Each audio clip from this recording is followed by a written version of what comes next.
말씀드렸듯이 마태복음 10번 읽기에 동참해 주시기 바랍니다. 설교 끝나기 전까지 10번 읽으시면 됩니다. 읽는데 천천히 차분히 자세히 이렇게 읽으시면 되겠어요. 읽는 건 누구나 하실 수 있잖아요. 그러니까 읽는 건 동참해 주시기 바랍니다. 그리고 설교 들으면서 기록하시면 좋겠어요. 꼭 기록하시면서 차분히 듣고 또 댁에 가셔서 다시 한번 보고 순모임 하실 때도 이걸 갖다 놓고 말씀을 나누시기 바랍니다. 읽은 말씀보다 더 좋은 건 묵상한 말씀이고 묵상한 말씀보다 더 좋은 건 나눈 말씀입니다.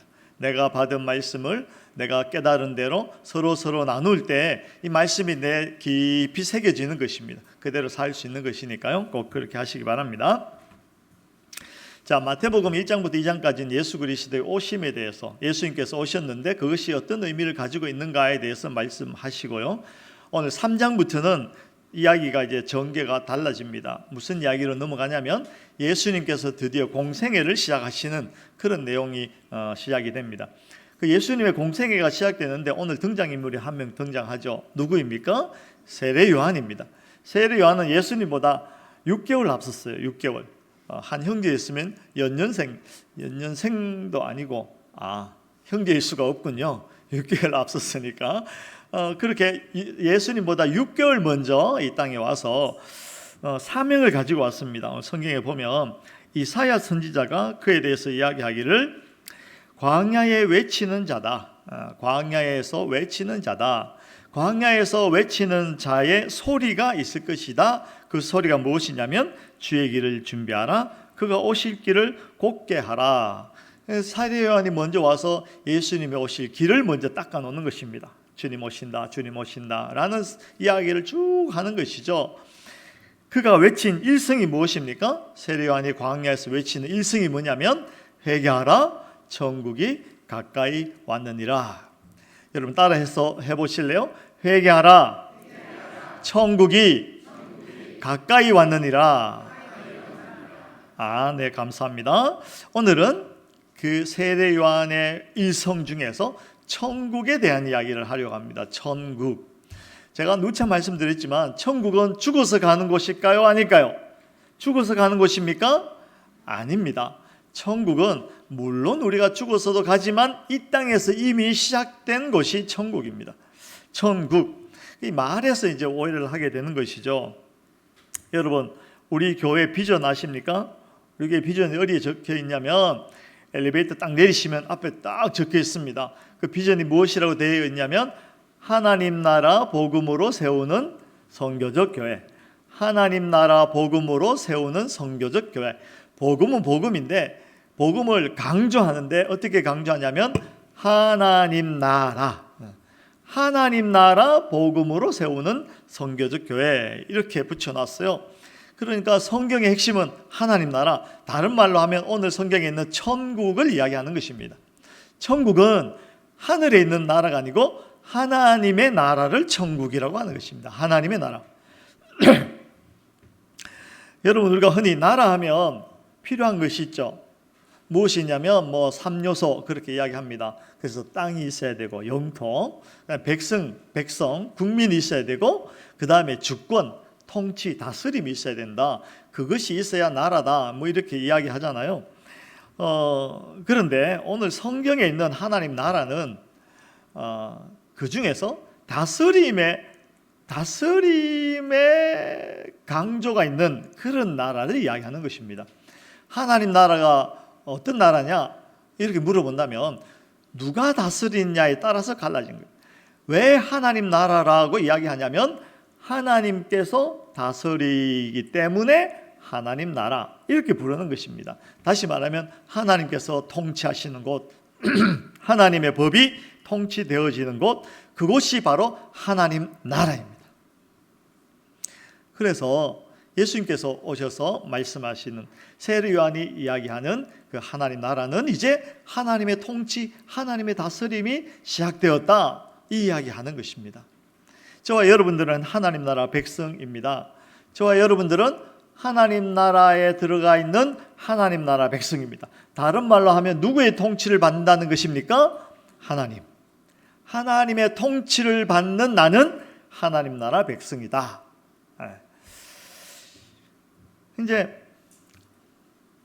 근데 이제 이런 질문을 하시는 분이 계시더라고요. 그래요, 좋아요. 나는 하나님 나라 백성 맞아요. 그런데 실감이 잘 안 나요. 실감이. 이런 것이죠. 아니, 하나님의 통치, 하나님께서 나를 통치하시고 내가 하나님 나라를 사는 하나님 나라 백성인데 그쯤 되면 안 먹어도 배가 불러야 되는 것 아닙니까? 공부 안 해도 성적 잘 나와야 되고 병도 안 걸리고 혹 병이 걸릴 것 같더라도 다 물러가는, 일 안 해도 통장에 빵빵하게 돈이 들어오고 뭐 그런 정도가 돼야 하나님 나라 백성이라고 이야기할 수 있지 않습니까? 사자굴에 막 손 넣고, 사자굴이 아니군요, 독사굴에 손 넣고 사자와 놀고 그래도 해함도 없고 상함도 없는 그런 정도가 돼야 하나님 나라다, 하나님 나라 백성이다 라고 이야기할 수 있지, 그런 것 아닌가, 그게 잘 느껴지지 않는다, 이런 이야기를 하시는 분이 계시더라고요. 그런데 그거는요, 왜 그러냐면 하나님 나라에 대해서 오해해서 그래요. 하나님 나라가 나에게 이루어지면 무슨 일이 일어나는지에 대해서 잘 이해를 못해서 그런 것입니다. 그것을 오늘 말씀드릴 테니까 잘 새기시기를 원합니다. 자, 하나님의 나라는 하나님의 다스림, 하나님의 통치가 이루어지는 곳이다 라고 말씀을 드렸어요. 우리가 성경에 보면 그 하나님의 다스림이 완벽하게 이루어진 때가 있습니다. 언제였죠? 에덴 동산이죠. 에덴 동산. 에덴 동산은요, 뭐 먹고 살았는지 아세요? 에덴 동산에서 아담과 하와가 무엇을 먹고 살았냐면 순종을 먹고 살았어요. 순종. 하나님께서는 말씀하시고 다스리시고, 아담과 하와는 그 하나님의 말씀을 즐거워하고 그 하나님께서 다스리신다는 것을 기뻐하고 그 다스림에 순종하며 살았어요. 그것을 양식으로 삼았어요. 그래서 아담과 하와가 순종할 때는요, 에덴 동산이 안전했어요. 에덴 동산이 잘 보존되고 점점 자라났어요. 아담과 하와도 그 수준에 머물러 있지 않고 점점 더 성장했을 것입니다. 순종하는 한. 그래서 에덴 동산에는요, 하나님의 다스림 통치에 순종하는 것으로 먹고 살았던 곳이 에덴 동산입니다. 하나님의 다스림이 완벽했던 곳, 통치가 있었던 곳, 그게 무엇이 충만했냐면 나무마다 가지마다 생명이 주렁주렁 열리는 것입니다. 생명. 아담과 하와는 그 순종을 통해서 하나님의 다스림을 기뻐하는 순종을 통해서 그 생명을 먹으면서 살았어요. 생명을 먹고 살았어요. 그런데 그곳에 무엇이 들어옵니까? 죄가 들어오죠. 우리가 잘 알고 있듯이 사탄이, 마귀가 와서 아담과 하와를 막 유혹합니다. 야, 하나님 다스림 그 별로잖아. 하나님께서 널 다스리니까 귀찮잖아. 너 마음대로 하고 싶지 않니? 네가 네 인생의 주인이 되고 싶지 않아? 너 마음대로 한번 살아봐봐. 네가 너의 주인이 되면 지금보다 훨씬 잘 살 수 있을 것이야. 이렇게 가르치기 시작합니다. 유혹합니다. 그러자 거기에 먼저 남자가 홀딱 넘어갔나요? 여자가 그만 홀딱. 남녀 차별하는 이야기는 아니고 그랬다는 하와가 그냥 유혹에 넘어가서 죄를 짓죠. 그리고 또 아담은 또 바보같이 직접 사탄이 강력하게 유혹하지도 않았는데 하와가 와서 또 유혹하니까 그만 홀딱 넘어가게 되죠. 죄가 들어옵니다. 그 죄를 무엇이라고 부르냐면 하나님의 다스림을 거부하는 것이 죄입니다. 다시 말하면 불순종이 죄. 불순종함으로 그 죄가 들어오므로 이제 에덴 동산에는요, 어떤 나무에도 생명이 열리지 않습니다. 생명이 차단됩니다. 그가 하는 모든 수고에서 생명을 발견할 수 없게 되죠. 아담과 하와는 세상으로, 에덴 동산 밖으로 쫓겨나게 됩니다. 이 세상의 특징이 뭐냐면 생명 없음, 사망, 죽음입니다. 여러분 그거 아세요? 우리가 살아가면서 각오를 다집니다. 그러면서 이렇게 합니다. 할 수 없다. 내가 살기 위해서 넌 좀 죽어줘야 되겠다. 너 죽고 나 살자. 막 깡다고. 너 죽고 나 살자. 따라해 보실래요? 네 죽고 나 살자. 야, 다시 말하면 네가 죽으면 내가 사니까 할 수 없다. 넌 죽어라. 이러고 밟고 올라가고 이것이 이제 이 세상의 근본적인 구조입니다. 그러나 착각하는 게 있어요. 이 세상에는요, 누군가를 죽여도 나는 살 수 없어요. 왜냐하면 이 세상에는 근본적으로 생명이 없기 때문에. 그래서 우리가 착각하는 것입니다. 네 죽고 나 살자가 아니라 네가 죽는 이유는 내가 좀 더 늦게 죽기 위해서, 내가 좀 더 늦게 죽기 위해서 다른 사람을 죽이는 것이 세상입니다. 이 세상에는요, 어느 누구도 생명이 없어요. 생명을 가질 수가 없어요. 안타까운 것이죠. 그래서 로마서 6장 23절에는 어떻게 이야기합니까? 죄의 삭은 사망이다. 죄의 삭은 사망이다. 그랬던 이 세상에 오늘 세례 요한이 와서 회개하라, 천국이 가까이 왔다, 이렇게 선포를 하는 것입니다. 이 말은 무슨 말이냐면요, 다르게 풀어보면 이것입니다. 천국이 무엇이라고요? 하나님의 다스림이 있는 곳이 천국이니까. 그런데 에덴에서 다스림이 완벽했다가 죄로 말미암아 이 세상의 다스림이, 하나님의 다스림이 없어졌어요. 누가 다스립니까? 사람들은 자기가 다스린 줄 알지만 실상은 사망의 권세에 눌려 살아요. 죄의 다스림을 받고 살죠. 그 죄의 다스림을 받고 사는 그곳에, 다시 말하면 예수 그리스도, 이제 새롭게 다스릴 자, 이 통치자 되시는 예수께서 오셨다, 그 이야기 하는 겁니다. 회개하라, 천국이 가까이 왔다. 다시 말하면 이제 이 땅을 다스릴 새로운 통치자 예수 그리스도께서 오셨다. 그러니 너희들은 예수를 영접해라, 회개하라, 이 이야기 하는 것입니다. 새롭게 다스릴 분이 오셨다는 것이죠. 우리는 그래서 예수 그리스도의 다스림 안에 있는 사람들입니다.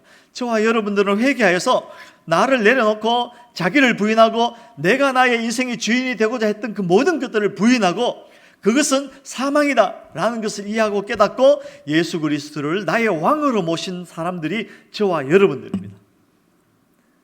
여러분들의 왕이 누구십니까? 여전히 내 인생은 내가 책임질 수 있다고 생각하시는 분은 아무도 안 계시겠죠? 여러분, 내 인생을 내가 책임지는 순간 다 죽습니다. 오직 내 인생은 하나님이 나의, 예수 그리스도가 나의 왕이 되실 때에만 행복한 것입니다. 거기에만 생명이 있습니다. 예수 안에 생명이 있는 것입니다. 아멘. 아멘. 그것을 아는 사람은 하나님 나라 백성, 그것을 모르는 사람은 죄의 종. 오늘 제가 드리고 싶은 말씀은 그 다스림, 그 예수 그리스도를 왕으로 모시고 사는 자가 어떤 정체성, 어떤 모습인가를 좀 더 길게 말씀드리려고 합니다. 다시 말씀드리지만 저와 여러분들은 하나님의 다스림 안에 있습니다. 그런 사람들을 우리가 이렇게 이야기합니다. 골로새서 1장 13절 한번 찾아보겠습니다. 에베소서, 빌립보서, 다음에 골로새입니다. 골로새서 1장 13절 323쪽, 신약성경 323쪽입니다.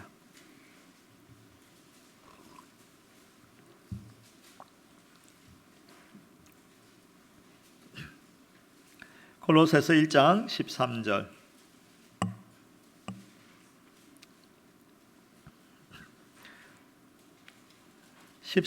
다 같이 읽습니다. 시작. 그가 우리를 흑암의 권세에서 건져내사 그의 사랑의 아들의 나라로 옮기셨으니, 그가, 누가? 예수 그리스도께서 우리를 흑암의 권세에서, 죄와 사망의 권세에 눌려서 생명 없이 살고 있을 그곳에서 건져내사 그의 사랑의 아들의 나라로, 하나님의 나라로, 하나님께서 다스리시는, 예수 그리스도께서 왕이 되어서 다스리시는 그 나라로 옮기셨다.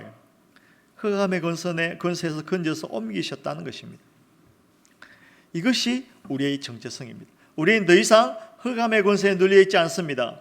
우리는 더 이상 흑암의 권세가 좌지우지 못합니다. 우리는 더 옮겨져서 그 하나님 나라의 다스림, 하나님 나라 안에 사는 자들이라는 것입니다. 이건요, 수준을 이야기하는 것이 아니고 위치를 말하는 것입니다. 하나님의 은혜로 우리의 위치가 바뀌었다는 것입니다. 여러분, 우리의 수준을 이야기하는 게 아닙니다.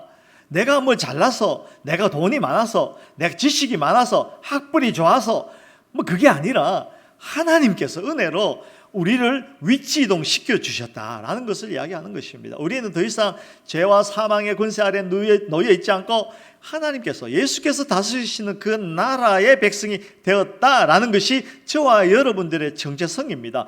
하나님의 백성은요, 이 사실이 믿음의 눈을 통하여 받아들여집니다. 고백되어집니다. 나의 수준에도 불구하고 그것을 고백하고 노래하는 사람이 하나님 나라 백성이죠. 노래 실력을 이야기하는 게 아닙니다. 하나님의 은혜를 이야기하는 것이죠. 어떤 목사님이 예전에 제가 어떤 목사님하고 대화를 하다가 제가 물어봤어요. 믿는다는 것이 무엇입니까? 믿는다는 것이 무엇입니까? 이렇게 물어봤어요. 그랬더니 목사님께서 이렇게 표현하시더라고요. 하나님과 관계가 좋아지는 것입니다. 정확한 표현이죠. 믿는다는 것은 하나님과 관계가 다시 연결되어진다는 것을 이야기하는 것입니다. 에덴에서는요, 여러분 생각해 보세요. 그 아담과 하와가 선악과를 따먹으면 어떻게 된다고 하나님께서 말씀하셨어요? 정령 죽으리라. 정령 죽으리라. 근데 여러분, 아담과 하와가 죽었어요? 죽었어요? 안 죽었어요. 안 죽고 그냥 부끄러움을 느꼈어요. 수치를 느꼈어요. 그래서 나뭇잎으로 치마를 만들어서 입고 다니고 그랬잖아요. 여기서 죽는다는 것은 육체적 생물적인 죽음이 아니라 영적 죽음인데 하나님과의 관계가 단절되었다는 것을 이야기하는 것입니다. 하나님과의 관계가 단절되므로 하나님께로부터 오는 그 어떤 것도 받을 수가 없다. 생명을 받을 수가 없다. 하나님께로부터 나오는 어떤 생명도 받아서 누릴 수가 없다는 것을 이야기하는 것입니다. 이런 것이죠. 우리 주변에 아파트가 많아요. 여러분 저기 송파구에 가면 엄청나게 큰 아파트 단지 있죠. 헬리오시티. 아파트 단지 이름이 시티야, 시티. 얼마나 컸으면. 그런데 그보다 더 큰 게 지금 강동구에 거의 다 만들어지고 있어요. 제가 영덕 출신인데요. 영덕 군 인구가 2만 명 정도 돼요. 근데 그게 다 완성되면 군보다 더 커요. 이름이 옛날에 둔촌주공인데 올림픽 파크 뭐가 길어요. 제가 그걸 보고 시어머니는 절대로 못 찾아오겠구나 이런 생각이 들긴 하더라고요. 올림픽 파크 폴에 무슨 뭐라고 붙여놨어요. 온갖 거 다 갖다 붙여가지고 좋은 거 다 갖다 붙여놨어요. 그런데 여러분 만약에 그 아파트에 전기가 딱 끊기면 어떻게 될까요? 하루는 어떻게 버틴다고 쳐요? 일주일? 겨울에 전기가 딱 끊겼어요. 모터가 안 돌아가요? 보일러가 안 돌아요? 근데 제가 생각하기에 전기보다 더 심각한 건 물입니다. 물. 수도가 딱 끊겼어. 하루만 안 돌아가면 화장실 난리나. 상상을 해보세요. 일주일 안 돌아갔다 생각해보세요. 일주일. 그곳은요, 아무리 화려하고 그곳에 사는 사람이 수준이 어떻든지 전혀 상관없이 그곳은 무덤이 됩니다. 무덤이 됩니다. 그것과 같은 것입니다. 하나님과의 관계가 단절되는 순간 우리가 무엇을 입고 무엇을 누리고 얼마나 큰 집에 살고 지식이 많고 적고 아무 상관없이 다 시체가 됩니다. 여러분 우리가 믿고 있던 돈, 하나님과의 관계가 끊어지는 순간 돈이 우리를 죽입니다. 우리가 믿고 있던 모든 것들이 하나님과의 관계가 끊어지는 순간 우리를 공격하게 되어 있어요. 왜냐하면 죽여야 되니까. 사망이니까. 그랬던 우리에게 예수 그리스도께서 오심으로 그 관계를 다시 회복시키시고 다시 생명을 넣어서 우리의 심장이 박동하게 해주셨다는 그 이야기하는 것입니다. 하나님의 자녀가 되었다는 것. 전기가 들어오고 물이 들어오는 것입니다. 얼마나 기쁘겠어요.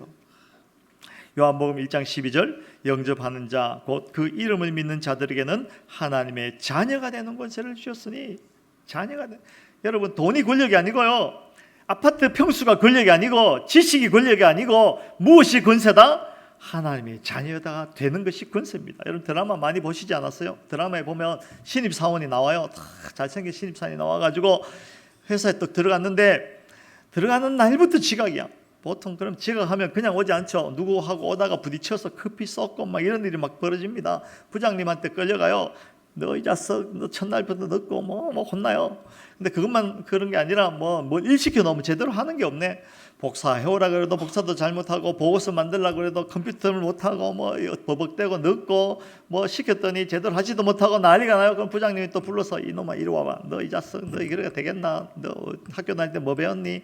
좀 더 가면 너 부모님 뭐 하시니? 이런 이야기까지 막 나오고 막 모욕을 당하고 있는데 그러다 한 달, 두 달 지내다가 어느 날 그 회사 회장님이 또 오셔가지고 그 아들 책상에 슉 가더니 보니 아들 잘 지내고 있나? 이 한마디 하고 딱 돌아갔어요. 그러면 어떻게 됩니까? 드라마가 급반전이 일어나죠. 그 신입사원이 무슨 실력이 있든지 없든지, 뭐 그 신입사원이 잘생겼든지 못생겼든지, 뭐 컴퓨터를 잘 하는지 못한 아무 의미가 없어집니다. 하나님의 자녀가 됨이 권세입니다. 하나님의 자녀가 된 그 자체가 권세라는 것입니다. 성경은 아들됨에 대해서 또 이렇게 이야기합니다. 요한복음 5장 24절 성경 찾아보겠습니다. 요한복음 5장 24절.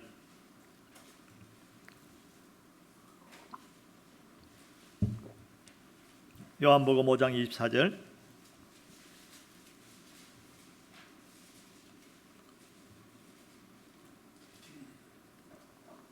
같이 읽습니다. 시작.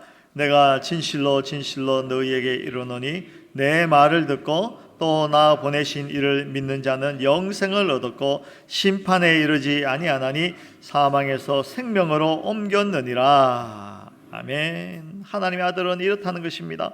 영생을 얻었어요. 심판에 이르지 않습니다. 사망에서 생명으로 옮겼어요. 하나님의 아들과 아닌 자들과의 궁극적인 차이는 생명이 있느냐 없느냐입니다. 생명이 있느냐 없느냐입니다. 아무리 좋은 옷을 입어도 뭐 하겠어요? 아무리 좋은 음식, 여러분 그 사람 아세요? 그 진시 황제, 자기를 황제라고 이름을 붙이고 그 사람에게 소원이 있었어요. 안 죽고 싶었어요.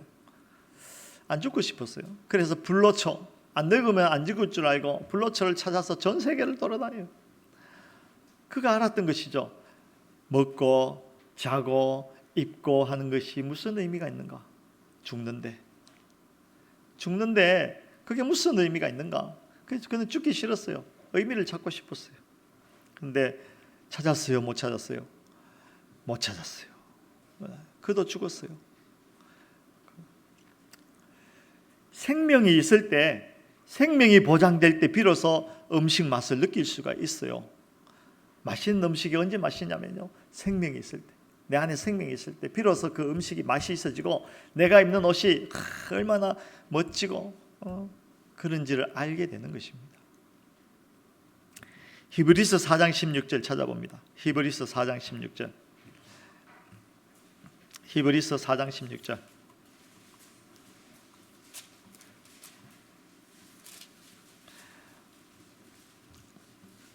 신약 성경 356쪽입니다. 356쪽. 히브리서 4장 16절 같이 읽습니다. 시작. 그러므로 우리는 긍휼하심을 받고 때를 따라 돕는 은혜를 얻기 위하여 은혜의 보좌 앞에 담대히 나아갈 것이니라. 아멘. 하나님의 아들은요 이렇게 됩니다. 은혜의 보좌 앞으로. 여러분 그 찬양하세요. 내 주의 은혜 강가로. 내 주의 은혜 강가로 저 십자가의 강가로 내 주의 사랑 있는 곳 내 주의 강가로. 생각만 해도 너무너무 좋아요. 하나님의 은혜가 흐르는 강가로. 그 강이 어디서부터 시작되냐면 하나님께서 앉아 계신 은혜의 보좌에서부터 그 은혜가 흘러서 강을 이루어서 굽이굽이 흐르는데 나는 그 강가에 가서 그 은혜의 생수를 마시면서 하나님의 은혜에 젖어서 노래하는 것 얼마나 행복하겠어요. 그 은혜의 강의 원류가 되는 은혜의 보좌 앞으로 내가 나아가서 그 하나님의 은혜의 보좌의 다리를 붙잡고 그 은혜를 맛볼 수 있다면 얼마나 좋겠습니까? 근데 그 은혜의 보좌로 아무나 갈 수 있어요? 없어요? 못 가요. 죄를 가지고는 갈 수가 없어요. 하나님께서는 죄를 미워하십니다. 죄를 싫어하십니다. 죄를 그냥 두지 않습니다. 죄는 반드시 징계하십니다. 그런데 우리를 너무 사랑하셔서 우리를 죽일 수 없어서 우리의 죄값을 예수 그리스도에게 지게 하시고 십자가에 죽게 하심으로 우리의 죄를 다 사하여 주신 것이죠. 그래서 우리는 예수 그리스도로 말미암아 그 은혜의 보좌 앞에 나아갈 수 있게 된 것입니다. 우리는 예수 그리스도의 다스림 안에서 예수 그리스도의 다스림으로 말미암아 하나님의 자녀가 되고 하나님의 자녀가 된 우리는 그 은혜의 보좌 앞으로 나갈 수 있게 된 것입니다. 비록 아직 여전히 죄인이지만, 비록 여전히 죄를 즐거워하고 죄 짓는 것을 기뻐하고 죄의 유혹에 늘 지지만, 그러나 예수 그리스도 그분의 다스림 안에서 우리는 그 은혜의 보좌 앞으로 나아갈 수 있게 되는 것입니다. 나아갈 수 있는 담력을 얻게 되는 것입니다. 이것이 은혜입니다. 이것이 은혜입니다. 여러분들의 실력과는 관계없어요. 여러분들의 실력과는 관계없다니까요. 근데 자꾸 자신의 실력을 자꾸 봐요. 내가 이렇게 은혜의 강가로 나갈 수 있겠나. 염치 없어서. 여러분 할머니들 염치 없어서 그런 말씀하지 마세요. 여러분들은요 무슨 짓을 해도 하나님께서 원하시는 의에 도달할 능력이 안 돼요. 그렇기 때문에 예수님께서 대신 죽어주신 겁니다. 그 예수 그리스도를 영접하고 그 예수 그리스도의 다스림 안으로 들어가면 그 은혜의 강가로 가게 되는 것입니다. 여러분 같이 가지 않으실래요?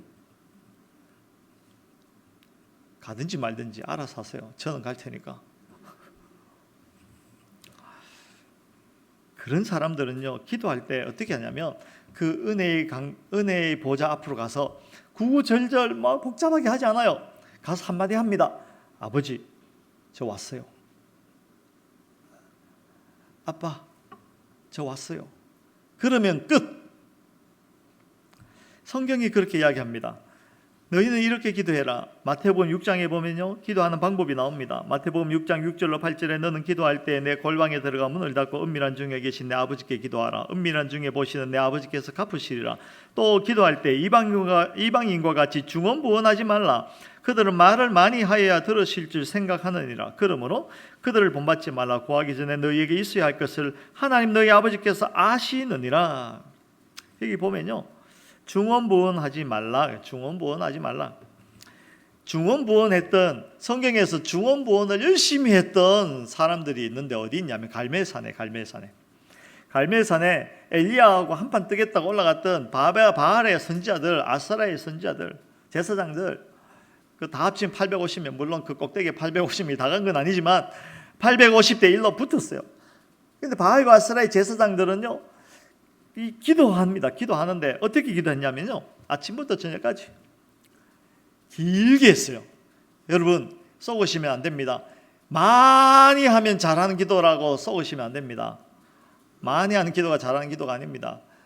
장황하게 태평양 건넜다가 대서양 건넜다가 그거 기도 그거 아닙니다. 많이 해야 되는 줄로 착각하시면 안 됩니다. 아침부터 저녁까지 했는데 안 되잖아요. 그리고 그냥 한 게 아닙니다. 가만히 앉아서 조용히 기도한 게 아니고 펄쩍 뛰면서 했어요. 막 방방 뛰면서 그 주위를 빙빙 돌면서. 그리고 하다 안 되니까 자기 몸을 찔러 피를 흘려가면서 피를 뿌려가면서 그야말로 막 뭐라고 표현해야 될까요? 오도방정, 전문 용어로는 지랄. 그렇게 밤이 되도록 막 그렇게 방방 떠면서.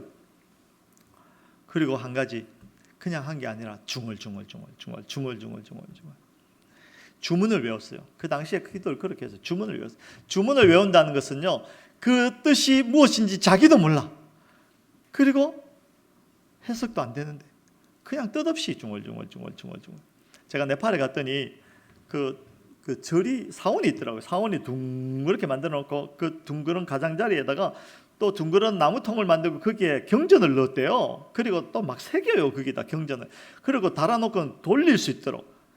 그럼 보셨죠? TV에도 많이 나오잖아요. 근데 거기 가면 사람들이 그걸 돌리면서 한 바퀴 돌아요. 출근하면서 한 바퀴 돌고 퇴근하면서 한 바퀴 돌고 1년 365일 돌고 막 계속 돌려요. 왜 돌리냐 그랬더니 경전이 무슨 뜻인지 읽지도 못하고 무슨 의미인지도 모르면서 돌리면 한번 읽은 걸로 친대요. 그럼 몇 번 읽어야 되는데 그건 모르겠지만 계속 무한대로 돌리고 있어요. 그러면 되는 줄 알고. 이게 중언부언이죠. 갈멜산에서 그들은 중언부언했어요. 그 중언부언하는 사람들의 궁극적인 목적이 뭐냐면 자기의 열심으로 신을 조정할 수 있다라고 착각하는 것입니다. 자기의 열심으로 신을 조정해 보겠대요. 여러분 하나님이 신인가요? 내가 신인가요? 우리도 그런 착각에 빠질 수가 있는데 그러면 안 되는 것이죠. 하나님만이 참 신이시고 하나님이 다스리시는 분이고 하나님 뜻대로 하시는 것이지, 내가 뭘 열심히 막 중언부언 한다고 해서 하나님이 조정되어지면 그게 신인가? 자판기지. 엘리야는 어떻게 기도했어요? 딱 한마디였어요. 여호와여, 내게 응답하소서, 내게 응답하소서. 이 백성에게 주 여호와는 하나님이신 것과 주는 그들의 마음을 돌이키심을 알게 하옵소서. 이렇게 기도했어요. 몇 분 걸릴까요? 뭐 한 20초 하면 끝내. 20초쯤 되나? 이 한마디였어요. 그러자 하나님께서 당신이 정한 뜻대로, 당신이 정한 때에 당신의 방법으로 하늘에서 불을 내려서 그 제단 주위에 있는 물을 다 마르게 하시고 그 잿물을 싹 태워서 이 온 땅에 참신은 오직 하나님 한 분이라는 것을 분명하게 보여주셨어요. 오직 다스릴 자는 하나님 한 분이라는 것을 선명하게 보여주셨어요. 엘리야는 그렇게 기도했어요. 여러분, 엘리야처럼 기도하시면 돼요. 중요한 것은 그 중심이지, 중요한 것은 하나님과 나와의 관계의 친밀함이지 중언부언이 아닙니다. 요즘 보면요, 중언부언 한 거 가르치더라고. 유튜브나 이런 데 보니까 목사라는 사람이 나와가지고 치유하는 기도 이런 거 만들어갖고 치유기도 이렇게 기도하세요. 이런 장소에서 이런 자세로 이런 태도를 가지고 이렇게 기도문도 주고 이렇게 하세요. 그걸 얼마나 해야 되는데? 저는 그걸 묻고 싶어요. 얼마나 해야 되는데? 한 번 하면 되나? 두 번 하면 되나? 100번 해야 되나? 하루에 몇 번 하면 되는데? 다 사이비입니다. 그걸 통해서 내가 하나님을 조정하겠다고 하는 말도 안 되는 시도죠.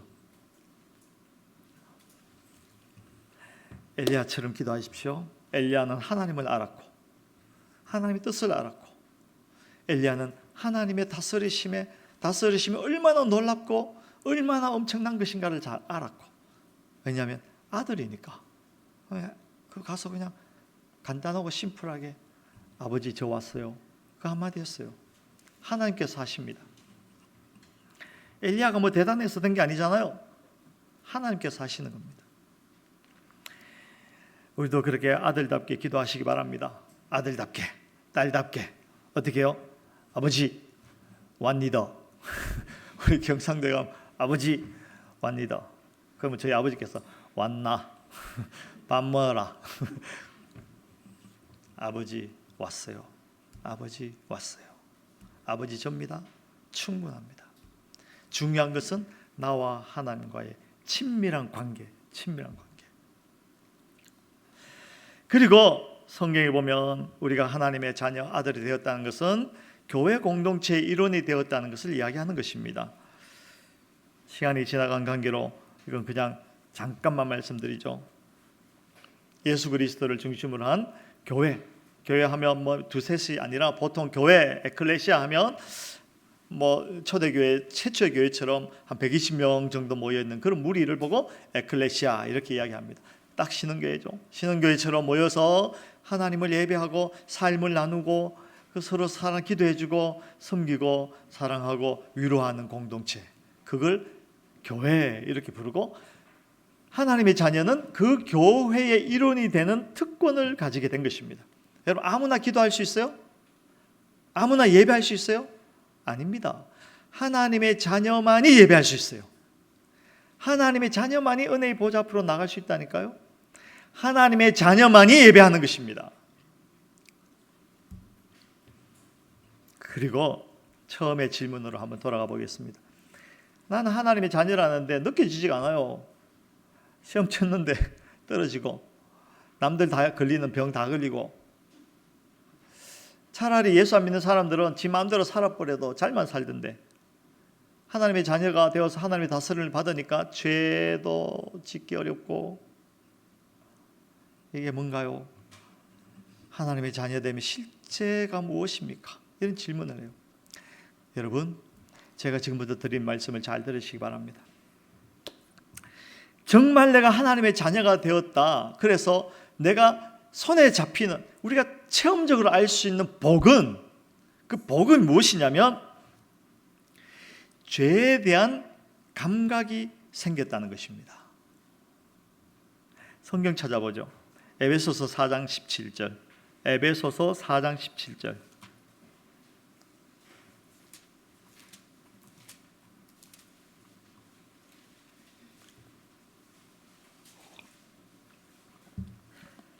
신약 315쪽입니다.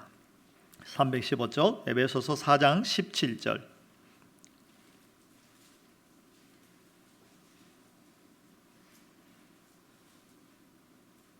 같이 읽습니다. 시작. 그러므로 제가 이것을 말하며 주 안에서 증언하노니 이제부터 너희는 이방인이 그 마음에 허망한 것으로 행함같이 행하지 말라. 아멘.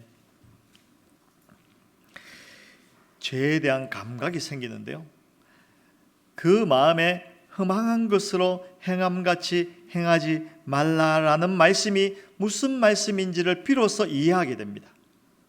다시요. 그 마음에 허망한 것으로 행함같이 행하는 것이 무엇인지를 깨닫게 된다니까요. 죄에 대한 감각이 새로워져요.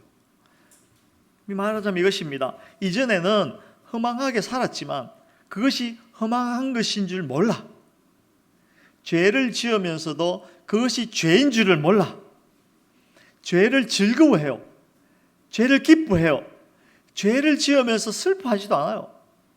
그냥 들키지만 않으면 되지, 그렇게 생각해요. 죄의 근세 아래 눌려서 자기가 하는 모든 행위가 생명과 연결되어지지 않고 그 결국은 죽는다라는 것을 몰라요. 모르니까 그냥 허망한 대로 그냥 살아요. 죄에 대한 감각이 없어요. 이 죄에 대한 감각이 없는 그가 이제는 죄에 대한 감각이 생겼다는 겁니다. 그래서 하나님께서 말씀하시기를 이제는 네가 허망한 것이 무엇인지 알게 되었으니까 그 허망한 것에서 벗어나서 잘 살아라, 제대로 살아라, 이렇게 이야기하는 것입니다. 여러분, 성령이 우리 속에 오셔서 우리를 지배하기 시작하면 가장 먼저 하게 되는 것이 내가 죄인이라는 것을 깨달아 고백하게 되는 것이죠. 내가 얼마나 죄인인지를 알게 되는 것입니다. 그런 사람들은요, 죄에 대한 감각이 점점 예민해지면 죄가 저만큼 다가오면 벌써 딱 경계를 합니다. 딱 보면 저기 가면 죄 짓겠다 싶으면 안 갑니다. 그리고 혹 내가 죄 짓다가 짓기 싫었지만 연약함으로 죄 짓잖아요. 저도 이 설교하면서 번쩍 생각나더라고요. 제가 그러니까 월요일부터 이제 설교를 그렇게 멋지게 잘하고 월요일인가 화요일인가 부부싸움 했다는 거 아닙니까? 정말 유치한 거 가지고 진짜 말하면 유치한 것들.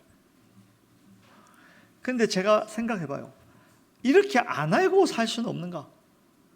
연약해요. 그 죄에 대한 감각이 예민해지면요, 그 죄 속에 넘어지게 되면 그게 너무 고통스러워요. 다윗이 그랬잖아요. 자기의 죄가 드러나고 자기가 죄를 지었다는 것을 깨닫고 나서는 이렇게 고백합니다. 하나님께서 그 손가락으로, 그 엄지로 나를 누르시니, 그 죄에 대한 고통이겠죠. 죄책감이겠죠. 누르시니 내 뼈에서 진액이 다 빠져나옵니다.